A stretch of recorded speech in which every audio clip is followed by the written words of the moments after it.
This is Ethical Dilemmas in Counseling. Amy Comer, School of Behavioral Sciences, Liberty University, COUC 501, Ethical and Legal Issues in Counseling.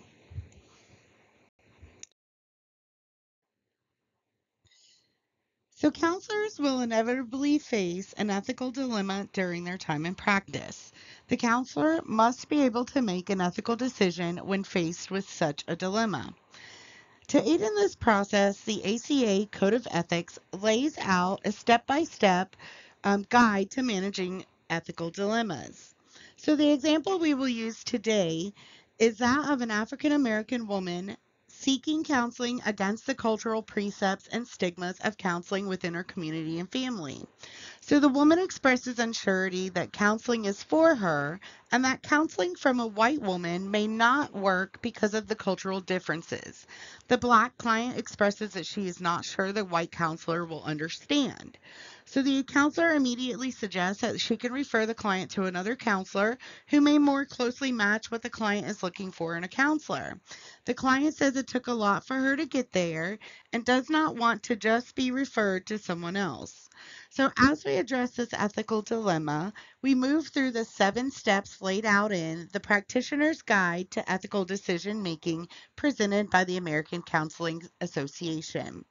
These are step 1, to identify the problem, step 2, apply the ACA Code of Ethics, step 3, generate potential, determine the nature and dimensions of the dilemma. Step 4, generate potential courses of action. Step 5, consider the consequences and determine the course of action. Step 6, evaluate selected courses of action. And step 7, to implement the course of action. So in this example today, we're going to identify the problem in counseling a client of a different culture. So, dilemmas that multiculturalism pose in counseling can be ethical, legal, or professional in nature.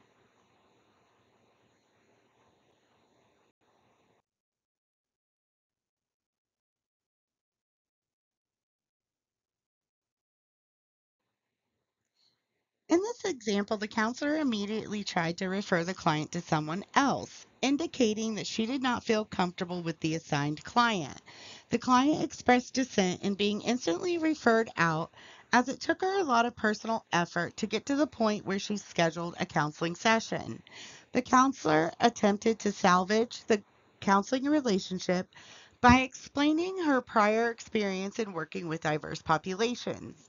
So, in this example, the counselor failed to address the client's autonomy, cultural perspective, and practices, the racial disparities, the client's stigma towards counseling, and her lack of hope that the white counselor would understand the experiences of a black woman. The counselor really failed to show the multicultural sensitivity that the client really needed. The immediate response of the counselor to try and refer the client out really could be seen as a rejection due to racial disparities, racial differences, which could also be seen as a racial microaggression that could potentially cause legal ramifications. So, in this example, the black client asked the white counselor, "How can you understand?" So, in addressing this counseling session, the white counselor needed to look at the cultural worldview, racial distinctions, cultural stigmas towards counseling, the inability to relate, multicultural sensitivity, legal disparities that may arise, possible ramifications for counselors' career. Referring out could be viewed as rejections or racial microaggressions, and incompetence or practicing poorly can actually be a legitimate ethical concern that could be reported to the Florida board.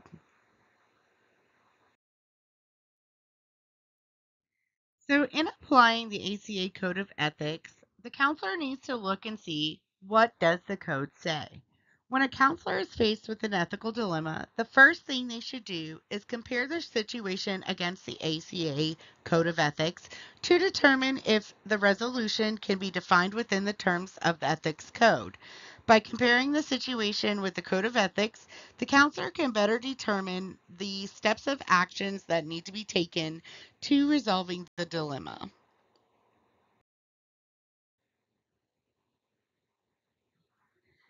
So, in this example, the counselor should have referred directly to the available resources of both the American Counseling Association and the American Psychological Associations, who both have a code of ethics that could have stood as a guidance for this white counselor in addressing the concerns of her African American client.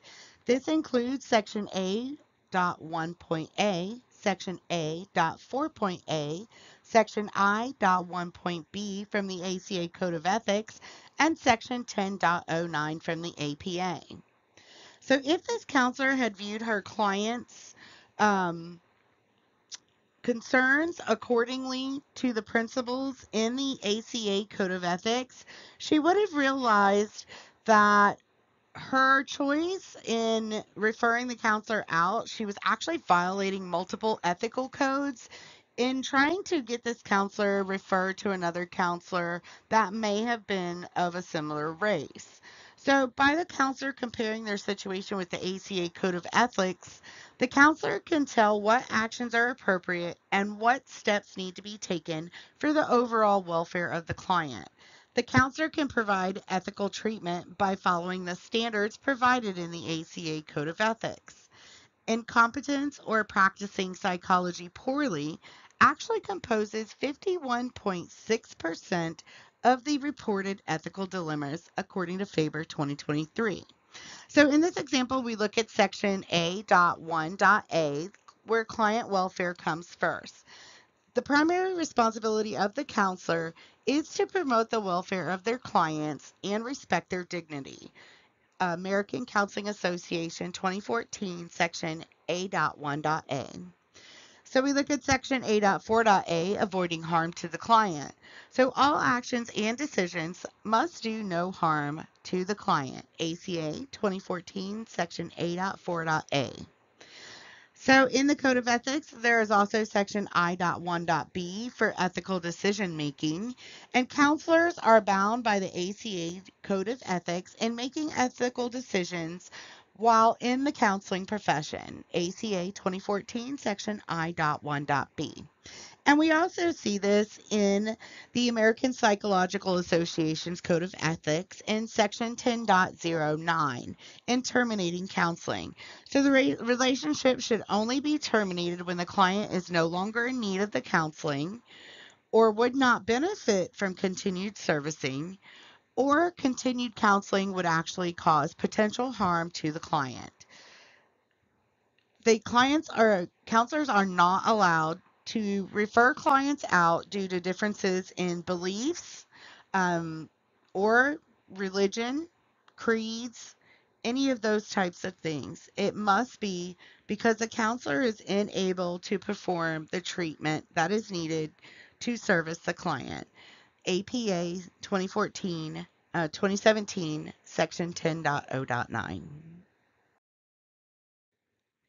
So here we look at step 3 of the process in solving an ethical dilemma, and that is to determine the nature and dilemma of the problem. So with this example, we're looking at multicultural counseling. So a counselor must consider a variety of aspects when counseling an individual of a different culture than themselves. So the counselor must set aside their own beliefs, ideologies, and worldviews to allow the client to be assured in their own beliefs, ideologies, and worldviews. So a client may feel as if they will not be heard or understood by a counselor who does not have the same cultural upbringing or experiences that they do.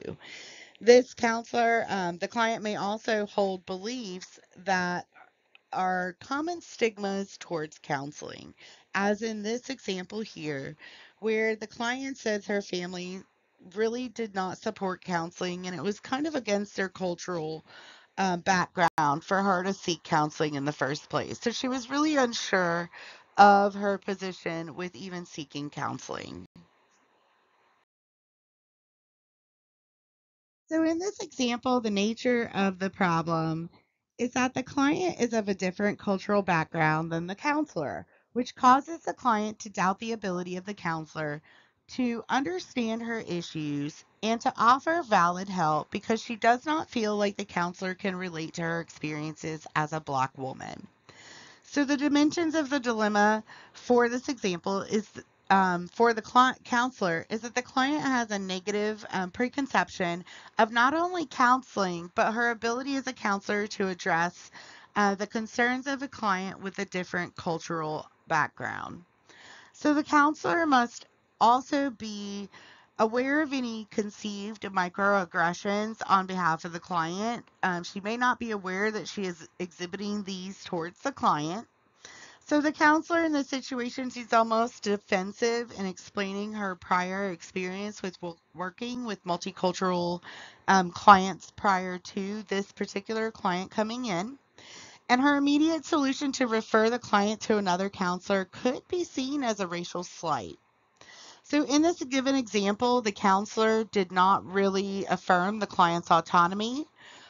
She did not offer she did offer an immediate slight in referring the client out, and the counselor did not properly address the client's concerns of her cultural stigmas towards counseling. Their cultural differences, also between the counselor and client, were not addressed properly, and their differences in possible beliefs were not even mentioned. So instead, the counselor was mildly defensive and sought to brush off the client onto another counselor, as she was clearly uncomfortable with working with a client of African American descent. So when we look at this and determine the nature and dimensions of the dilemma, the counselor really needed to look and honor the autonomy of the client. She needed to apply the code of ethics in the justice and non-maleficence. She needed to overcome the common misconceptions against counseling and against cultural stigmas. So there was also cultural differences between the two counselors. For one, there may be a collectivistic versus individualistic cultural differences between them. The counselor should have also possibly included religious practices because those do vary between the two cultures as well, along with cultural ideologies and differences in the beliefs and client perspectives in worldview overall. So, if the counselor had properly addressed each of the client's concerns, I felt like it would have put the client more at ease in the situation, and she may have continued on with the counseling session.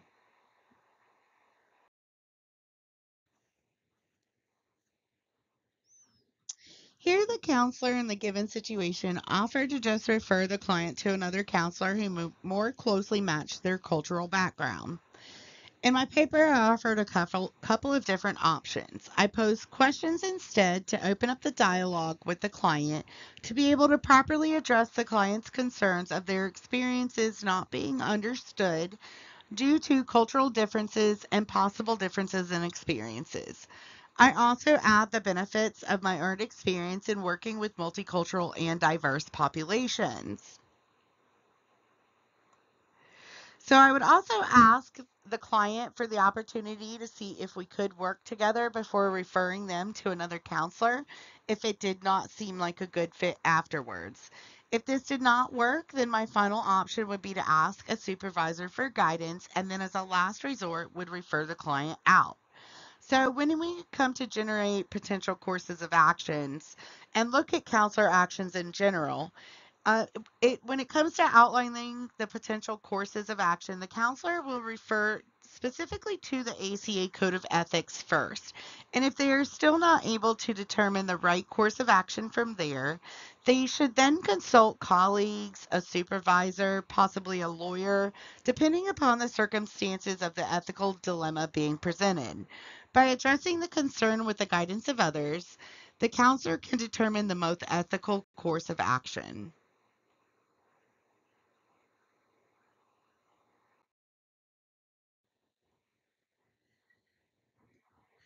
So, when we're looking at generating potential courses of action, the counselor is asking, how many ways can I handle this? What are the immediate available options? Are there any alternative options not apparent?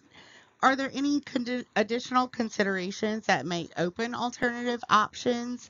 Or is there someone that the counselor can consult that may have other suggestions?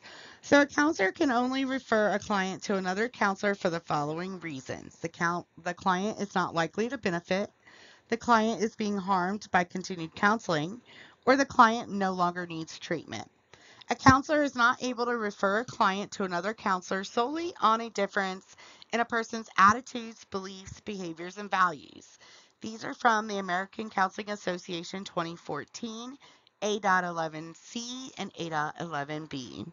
So, in this situation as a counselor, I would first express that I was hearing the concerns that the client was telling me, and I would address each concern starting with the cultural differences by emphasizing not only my training with multicultural and diverse populations. I would explain that I have no prior concepts of the experiences that the client had within their life. Therefore, I could attempt to understand them only with the client's help. Then I would address the stigmas of counseling, emphasizing that even most counselors have counselors of their own, and that counseling is not just for those who have a mental health illness. Third, I would ask for the client's permission to have a chance at providing help to the client. If the client still expressed concerns, I would suggest that we consult a colleague or supervisor to come in and speak to the client to assure the client of the veracity of the counseling at the institution. If that did not work, then as a last resort, I would look to refer the client to another counselor if the client was still not comfortable or convinced that I would be the right counselor for them.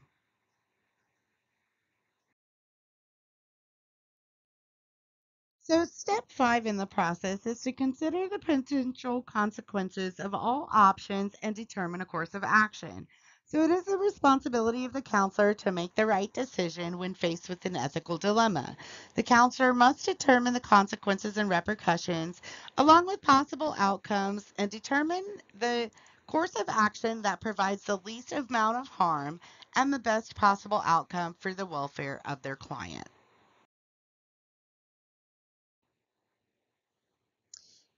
In reviewing the consequences and repercussions, it is not only the client at risk within the counseling relationship, but the counselor is also at certain risk. There are ethical, legal, and professional consequences for all actions taken by a licensed counselor regarding the treatment of their clients. So the counselor needs to consider all the information gathered, carefully review each option, consider the implications of each action for the client and the counselor. Eliminate the actions that do not provide the required results or that may cause more problematic consequences. Review all remaining options to determine which one or combination of options best suits the ethical dilemma at hand. And if additional review is needed, then the counselor should do a final consultation with their supervisor or a lawyer before finalizing the choices. Forrest Miller and Davis, 2016. So, in reviewing the possible actions, offering up of counselor credentials, trying to convince the client of no preset biases, asking for the opportunity to help, or seeking additional supervisory assistance, and finally referring the client out, the counselor needs to weigh out each of the potential consequences of these actions. So in offering the credentials, the counselor could be coming off as actually insulting to the client. African Americans are a minority in the country and often have a lack of good educational resources in the areas that they grew up in. And most people do not like when smart people openly discuss they're intelligent, and it often makes those around them feel less intelligent. By emphasizing her good education, the white counselor could actually be showing a disparity towards her black client who may not have had the same opportunities to attend an institute of higher education. So the white counselor stating that she has worked with other clients who were multicultural does not indicate the effectiveness of her counseling with those individuals and could not be seen as unconvincing, or could be seen as unconvincing to her black client. So her work with other multicultural clients does not necessarily emphasize a lack of bias towards the culture of the client she's currently seeing. So asking for the opportunity to help allows the client to make the decision if she wants to continue to try counseling or not. So ultimately, the choice is up to the client. So by offering the chance to help, the counselor at least opens the chance to assist the client instead of just referring them out to another counselor. So seeking additional supervisory assistance is a good step for the counselor, but would show uncertainty to the client and doubt on behalf of the counselor in their own ability to offer ethical and unbiased treatment. So referring the client out in this situation shows a racial disparity, is unjust, and it also is unethical. The white counselor should not suggest referring the client to a counselor that is more similar to the client just based off of a difference in race.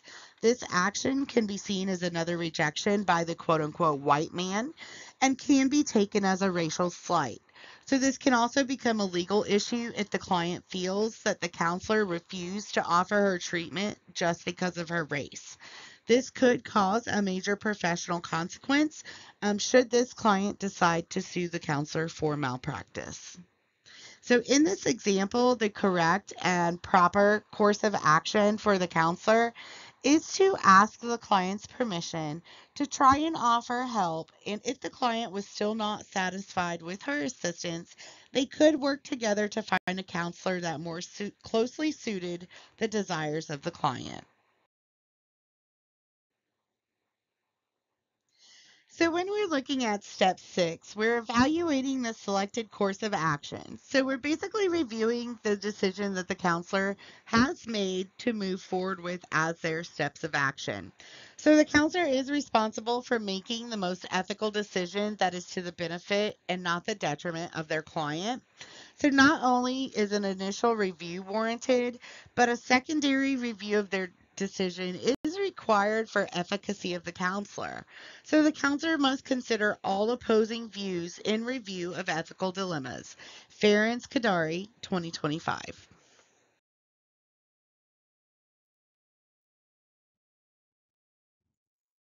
So, in evaluating the decision to ask the client for permission by trying to offer assistance and help in addressing the client's concerns, this action actually complies with justice in recognizing the client's autonomy in choice of getting treatment or getting referred to somebody else.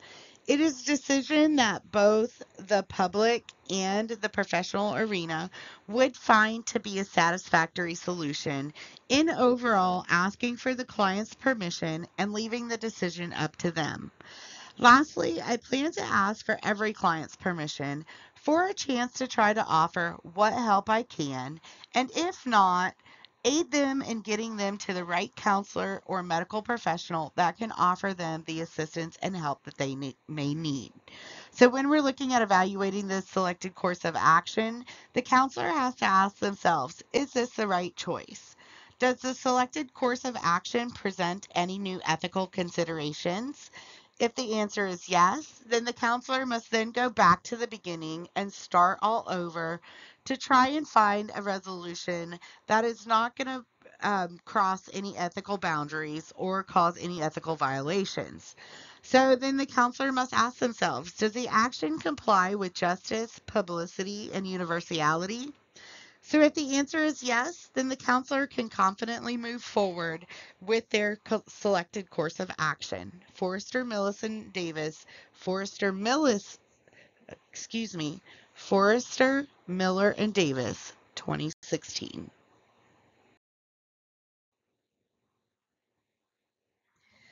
When facing an ethical dilemma, the counselor will often have to make a hard decision. Just because the decision the counselor makes may be ethically correct, it does not always mean the chosen course of action is an easy one. By complying with ethical practices, the counselor can adequately address the concerns of their client. Brimley and Herlihy, 2025-2016, page 172. So counselors in the implementation of their course of action, they really need to stand firm in their decision because a counselor must be prepared to back up their decision with ethical reasoning. The counselor must stand firm and be prepared to defend their decision even in the court of law. And the counselor would be wise to follow up on the results of their decision. What were the outcomes of the actions that the counselor took? Or what was the outcome of the actions that were taken? Forrester, Miller, and Davis, 2016. So, with this example and with my future clients, I plan to work ethically and without bias as I appreciate the diverse cultures that God created around the world. God created all of man in his image, and as image bearers of God, each human being offers a different semblance of God within them. I enjoy finding the pieces of God in each person and bringing those out and teaching them to recognize the pieces of God that lay within them.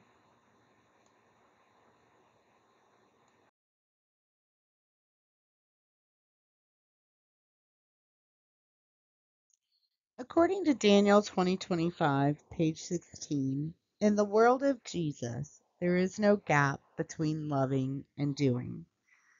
This quote really stuck with me because being a Christian is not only about following the love of Jesus in worship to Him, but it's in showing that love to others and in actually doing the acts of love for others and showing that with Jesus there is nothing but love.